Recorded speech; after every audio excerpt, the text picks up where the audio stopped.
Praise the Lord. இன்றைக்கு உங்களுடைய வாழ்க்கையில அநேக காரியங்கள் தடைப்பட்டு இருக்குதுன்னு நினைச்சு நீங்க சோர்ந்து போயிருக்கிறீங்க, அப்படிதானே? இன்றைக்கு ஏசப்பா அவருடைய வார்த்தையின் மூலமாக உங்களை பலப்படுத்துவார். இன்றைய பலப்படுத்தும் வார்த்தை யோபு 42வது அதிகாரம் 2வது வசனம். ஜோப் சாப்டர் 42 verse 2.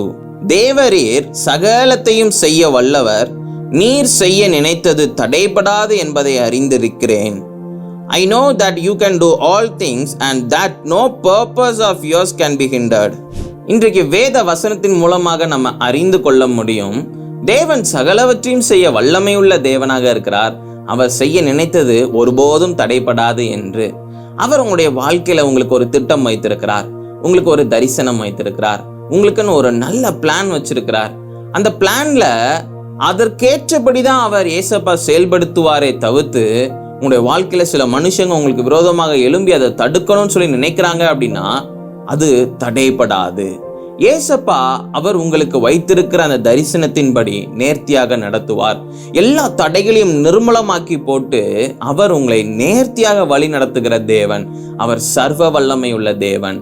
அதனால இந்த உலகத்துல இருக்கிற தடைகள், உலகத்துல இருக்கிற பிரச்சனைகள், மனுஷங்க உங்களுக்கு விரோதமாக எழும்புகிற காரியங்கள், நீங்களே சில காரியங்களை யோசிச்சு நீங்க கவலைப்படுகிற சில விஷயங்கள், இவைகள் எதுவுமே உங்களுடைய வாழ்க்கையில இருக்கிற ஆசீர்வாதங்களை தடுக்காது. கர்த்தர் வல்லமையுள்ள தேவனாக இருக்கிறார். நீங்க உங்களுடைய வாழ்க்கையை அவருடைய கருத்துல ஒப்பு கொடுங்க, அவருக்கு கீழ்ப்படிந்து வாழுங்க. நிச்சயம் தடைப்படாத எந்த காரியமும் கர்த்தர் எல்லா காரியங்களும் வாய்க்க பண்ணுவார். நம்ம எல்லாரும் கண்களை மூடி ஜெபிக்கலாம். எங்களை நேசிக்கிற நல்ல தகப்பனே, இயேசுப்பா, பிள்ளைங்களுடைய வாழ்க்கையில ஆண்டவரே ஏசப்பா அநேக தடைகள் காணப்படுகின்றது போல இருக்கின்றது. ஆண்டவர் எல்லாவற்றையும் நீங்க நீக்கி போடுங்க.